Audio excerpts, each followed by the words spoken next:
Talagang nakita mo ang sasakyan ni Gab? Tanong nito kay William.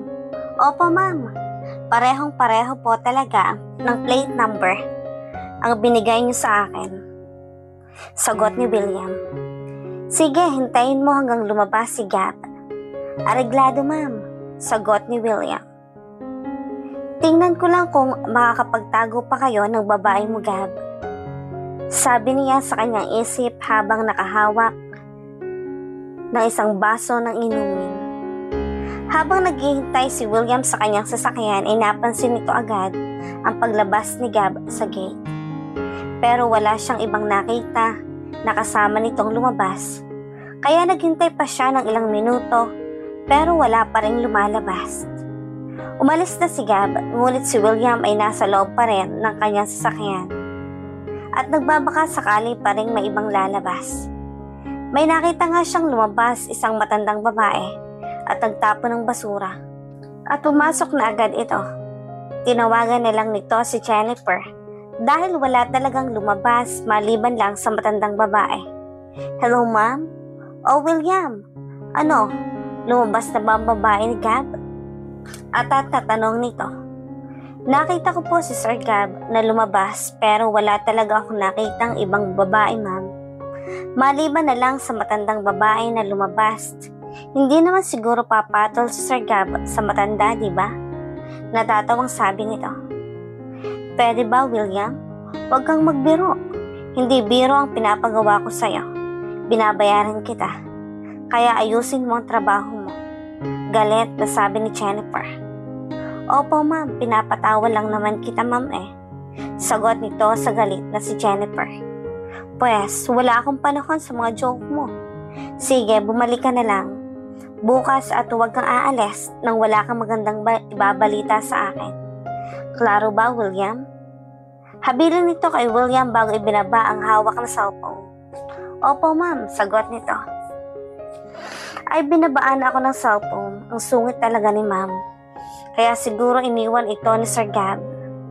Baka tayo pa ang nakatadhana ma'am.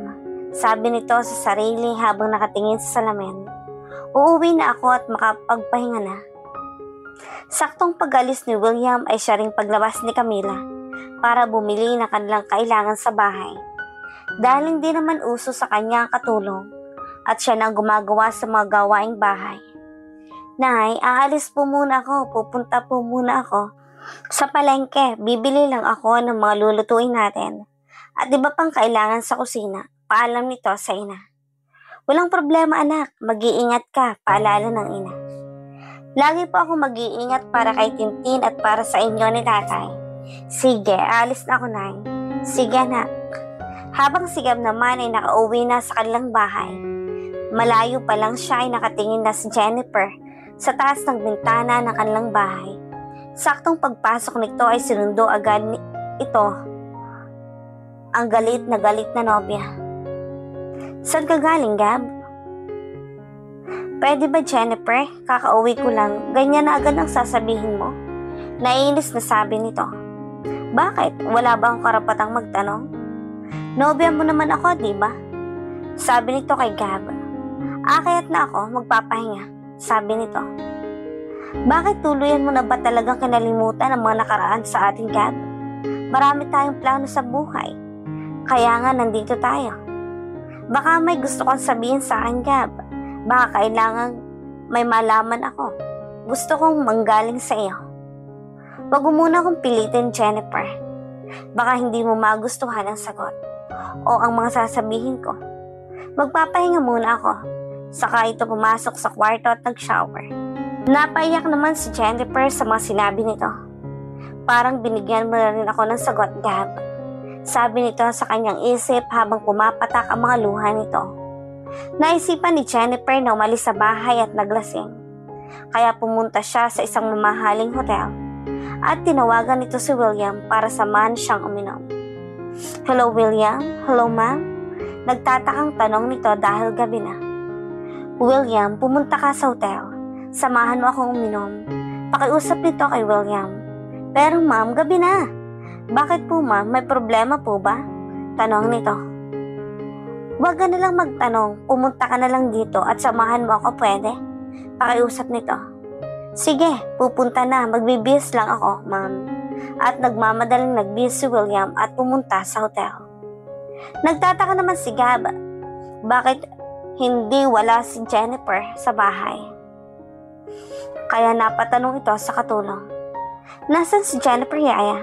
Tanong nito sa kanyang katulong. Kanina lang po nakita ko siya dito umiiyak. Tapos biglang nagpaandar ng sasakyan. Hindi ko po alam kung saan siya pumunta. Hindi din po siya nagsabi sa amin. Sagot ng katulong. Ganun ba, Yaya? Okay, salamat. Dumating naman si William sa hotel at pinapasok naman niya agad ito. Nakasuot lang ito ng nighties at di maiwasan ni William na tumingin sa katawan nito. Umupo ka. Anong gusto mong inumin? Tanong nito habang siya di naman makaiwas na mapatingin sa katawan ni Jennifer. Medyo nakainom na si Jennifer nang maabutan niya ito. Kahit ano, hindi naman ako mapili sa mga inumin, sagot nito. Ganun ba? Okay. Kaya nag-order siya ng maraming inumin, kaya nabigla si William. Maubos kaya natin lahat ito, ma'am? Tanong nito. Oo. Bakit? Hindi mo kaya? Sabi ni Jennifer. Ako pa? Baka kayo hindi nyo kayanin. At paanong trabaho bukas? Tanong nito. Huwag kang mag-alala. Hindi naman ako nagmamadali. Sige, umpisahan na natin. Napangiti naman si William kasi kanina lang atat na itong malaman kung sinong babae ni Gab. Mukhang nag-iba ang ihip ng hangin ngayon, ma'am ah. Tanong nito. William, uminom ka na lang please. Naparami na nga ang mga nainom nila. At bigla nang lumapit si Jennifer at kumandong kay William. Ma'am, lasing na po kayo. Pag-awat nito habang hawak nito ang isang baso na may alak. Inilagay naman ito ni William sa mesa. Hindi mapigilan ni William ang sarili dahil nilalapit naman ni Jennifer ang kanyang sarili sa kanya. Kaya sinunggaban naman ni William ng halik si Jennifer at ginantihan naman ni Jennifer ng mapusok na halik si William. Alam ni William na mabigat ang nararamdaman ni Jennifer at dala ng kalasingan lang ang lahat ng iyon, pero hindi niya mapigilan ang sarili. Nasundan pa ng hinuban ni Jennifer ang damit ni William, kaya uminit na tuluyan ang katawan ni William, kaya kinarga niya ito patungo sa kama at pinahiga.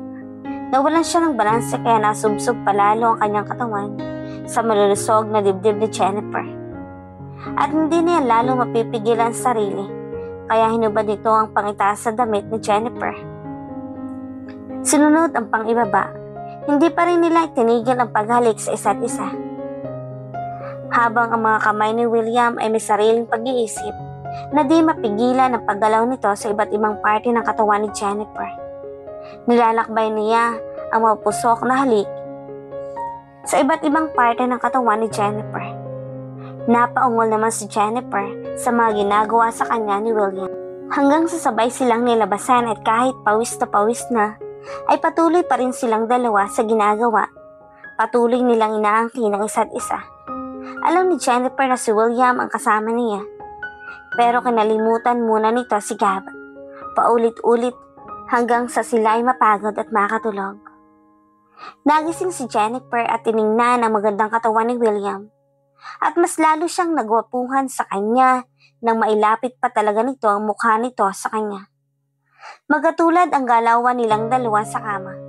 Kaya nawala si Gab sa mga iniisip niya sa mga sandaling yon. Naisipan ni Jennifer na pwedeng pangpalipas oras niya si William. Gising ka na pala? Tanong ni William. Oo, kanina pa, sagot nito. Hindi ka galit? Tanong ni William. Ma'am? Ba't naman ako magagalit? Gustong gusto ko nga sagot nito. Baka mawalan ako ng trabaho nito, ma'am.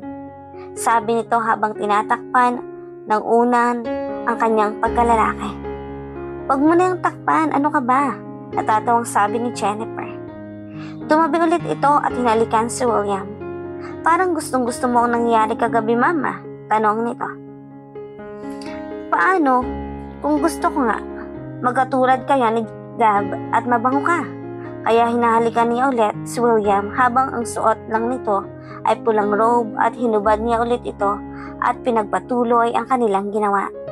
Habang si Gab naman ay nagtaka dahil umaga na ay hindi pa rin umuwi si Jennifer. Lumipas pa ang mga araw at buwan. Tuloy nang nahulog si Jennifer kay William. Minahal na nga niya ito hanggang sa palayain na niya sina Gab at Camila. Alang-alang sa anak nito. Nang ibang bansa ang mag-anak at pinakilala ni Gab ang anak sa kanyang pamilya. At dito sila muling nagsimula bilang isang masayang pamilya. Samantala, hindi naman nagtagal at ikinasal na din sina William at Jennifer.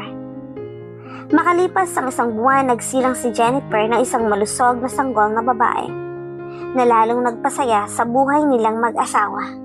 Wakas.